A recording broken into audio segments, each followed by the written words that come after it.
after that semi-final defeat. Still a little just slightly disappointed by how the game went out, but listen, the players did give their all. The fans were terrific. Like I said, it was a brilliant day out, one I will never forget.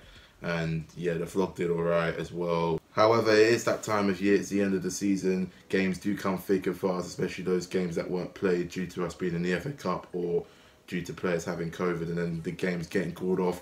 This, of course, is one of them. Newcastle United playing us, Crystal Palace, obviously. It's the kind of game that we didn't really need.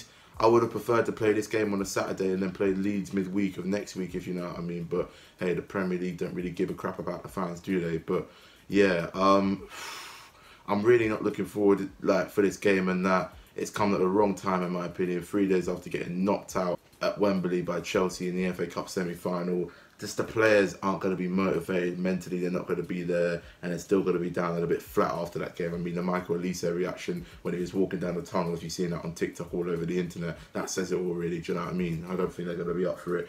We will have Gallagher back. He wasn't allowed to play because he was on loan from Chelsea, which I thought was a disgrace in my opinion. They should have allowed him to play, and I was disappointed towards Chelsea for that. They're scum anyway, but who cares? But yeah, he'll be back for this game. Hopefully he'll give a bit of a buzz into the team. Hopefully we'll be able to press again and just play that brilliant attacking football, because Chelsea really limited the amount of times we could get forward and that, do you know what I mean, throughout the game. But Newcastle is going to be a tough old game. They haven't lost at home this year in 2022. I think they've won 5 in a row as well. I might be wrong, correct me if I'm wrong on that. Obviously, they've won the last 2 home games, beating Wolves and Leicester. It's not going to be an easy place to go. We never find it easy there. We never have a good record there, in my opinion. I just can't see us winning there. I can't see us picking ourselves up for that game. So it's probably going to be about, I would say, 1,000 Palace fans headed up there. Not even that, maybe 500 if we're lucky. Who knows? Because an evening game, it's a 7-hour journey via coach, 2 hours via train as well. So 3 hours actually, but honestly, it's just really, it's long to travel. You know, the players are only going to have 1 day of training and 1 day to recover. And then the game Wednesday night, it's just not there for it. It's just not going to be right for us, really. So yeah, I mean, I'll talk more about that in a minute, but we're going to move on. I've got a Newcastle fan, Johnny from newcastlefanstv. He's going to give his thoughts and his predictions and his perspective of going into tomorrow's game.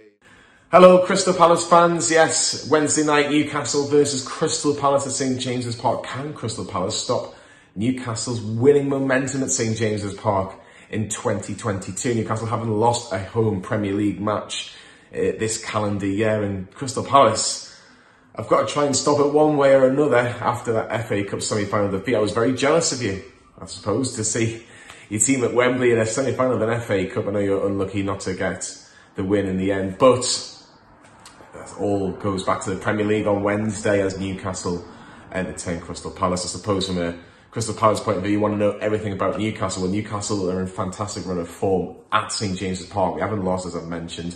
5 home wins on the bounce. Of course, you've seen us win right at the end against Leicester City. Bruno Guimaraes, the man that was brought in the January transfer window for £35 million, was the match winner. He's our best player at the minute. He is our #1 man on the team sheet. He's just that good from a Newcastle point of view. He's certainly up the level. No, Newcastle had a takeover and there's been an influx of money, but Bruno Guimaraes is the man that you need to watch out from a Crystal Palace point of view.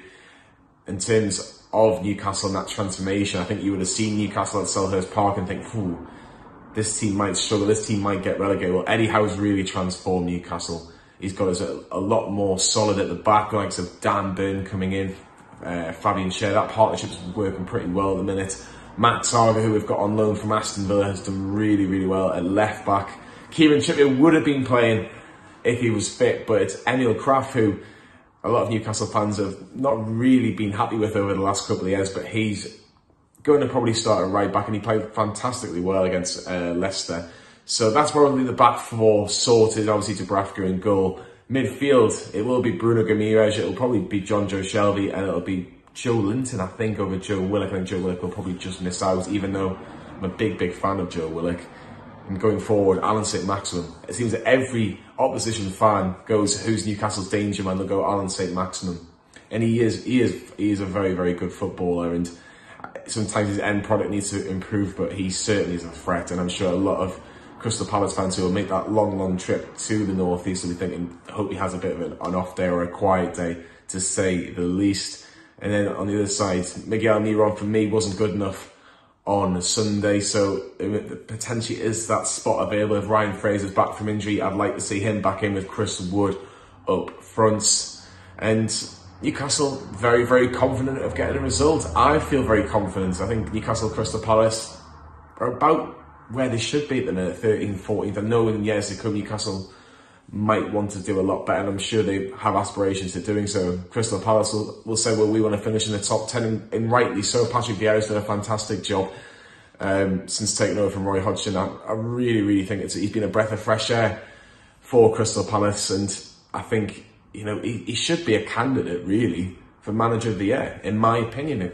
FA Cup semi-final, improving the likes of Conor Gallagher. I know he's a Chelsea player, but he's had a fantastic season at Crystal Palace. And he's got a tune out of Wilfred Zaha, who was a bit hot and cold, really, before Vieira came in my opinion. So, yeah, fantastic stuff if you're a Crystal Palace fan. I'm sure you must be very happy with how things are going. I'm sure you're looking for a top 10 finish. Even we're looking for a top 10 finish now, which is crazy from a Newcastle fan point of view. But, yeah, I think it's going to be a close game. I don't think it'll be a landslide for either side. I think there'll just be the one goal in it. I'm going to go for a 1-0 Newcastle win, but it wouldn't surprise me if this ended as a draw. I think both teams would probably take a draw, if we're being honest. I think they'll be happy, especially maybe Patrick Vieira, especially with the disappointment of the FA Cup on Sunday. I'm getting my days mixed up. This is on Sunday afternoon, but yeah, I think he'll take a point and go back down to London for the rest of this Premier League season. But yeah, I'm going for 1-0 Newcastle. I'm going to go Chris Wood to win it. Why not? Why not? Chris Wood 1-0, but safe trip to all the Crystal Palace fans that are making that long trip to the North East to St James's Park. You'll be very much welcome in every sort of pub around the area. But yeah, Newcastle 1, Crystal Palace 0 is my prediction. Get your predictions in as well. And let's see what happens on Wednesday night at St James's Park. Yep, cheers, Johnny from Newcastle Fan TV. We're going to talk about Crystal Palace now. Make sure you go and subscribe to Newcastle Fan TV, by the way. I'll make sure I will leave their link in the description down below for their channel. Honestly, this game is going to be so difficult for us. Newcastle aren't going to make it easy anywhere. Their fans, certainly, the atmosphere is going to be popping there at St James's Park like it has been recently, ever since they started playing well.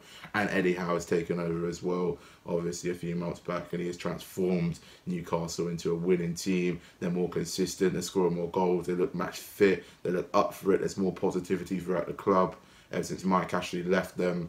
Well, he sold the club, obviously, and they got all this ridiculous amount of money, you know, but a credit to Newcastle, they're doing well. I always respect the Newcastle fans as well. They got great supporters, great fans, you know, travel up and down the country. And they're really going to be up for this game. They know it's a game that if they win, they could possibly get into the top 10. Top 10 races on between us, Newcastle, Brentford, Leicester and Brighton, and Villa may be in it as well. So yeah, this is a game that they cannot really afford to slip up on. Same for us, but I don't think we're going to be mentally up for it, especially after the Wembley defeat. Now obviously I'm going to do my team lineup predictions, so he's going to bring in Vicente Gaeta back in the team in goal. In my opinion, I generally think if he would have started against Chelsea, it would have made no difference really in that.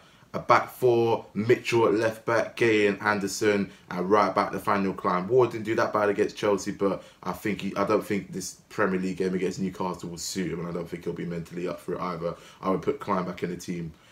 Three midfielders, I'm going to go with Will Hughes, James McArthur, and Conor Gallagher in cam. And I'm going to do a front three of Michael Elise on the right, who has got to start today, because if he doesn't start, then we're gonna have no pace and no quality going forward. His control on the ball is absolutely superb. He is a baller. He should have started from the get-go. He was clearly fit, and Vieira, it was your fault for benching him. He should have started, or else we may have had a chance of beating Chelsea and starting the game off well. I do not want Ayew starting. He's not good enough. Up front, I'm going to go with Odsonne Edouard, and on the left-hand side, I'm going to go with Zaha. Now, I would start Mateta, but I don't think he's going to be fully fit. He went off injured, obviously, against Chelsea as well. So, yeah, hopefully he gets better soon. Hopefully he's back soon as well, because he is on a bit of form. Well, he was on a bit of form for us, and I really rate him, and I think he's getting better and better as he develops his game. And Teke is rubbish, and he needs to go at the end of the season. Didn't do anything against Chelsea. It's like a lost puppy on the pitch. Score predictions, I'm going to go over 2-0 win to Newcastle United. I'm really just like not confident at all.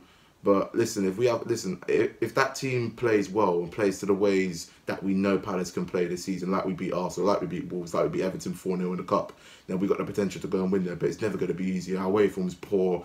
Was it 3 away wins in the Premier League all season, 4 in all competitions? It's not on. It's not good enough. So yeah, we never do well at Newcastle anyway. So I just got a feeling it's just going to be bad luck for us throughout that game. Who knows? Hopefully the team can prove me wrong, which would really be appreciated, you know, by the Palace fans and that. So honestly, right now, it's an all or nothing game. If we turn up, we turn up. If we lose, we lose. It depends. If we get battered, which you never know. You always get these odd results between now and the end of the season, around April and May time. Then there might be a problem. It might just unsettle the team a bit. So hopefully that doesn't happen. I hope we turn up. Let's see what happens. But I'm really just kind of dreading it at the same time. I'm just being realistic. It usually is what happens when you get knocked out of the FA Cup. You're never motivated for the next game. And I hope that defeat against Chelsea doesn't impact where we finish between now and the end of the season, or what happens to Palace between now and the end of the season. We could lose 7 in a row. We could win 1 out of 7 or whatever. Do you know what I mean? It's just really, it really depends on what mindset and how the players are going to turn up. The fans will turn up. They'll get behind the team, but the players are going to put in the work.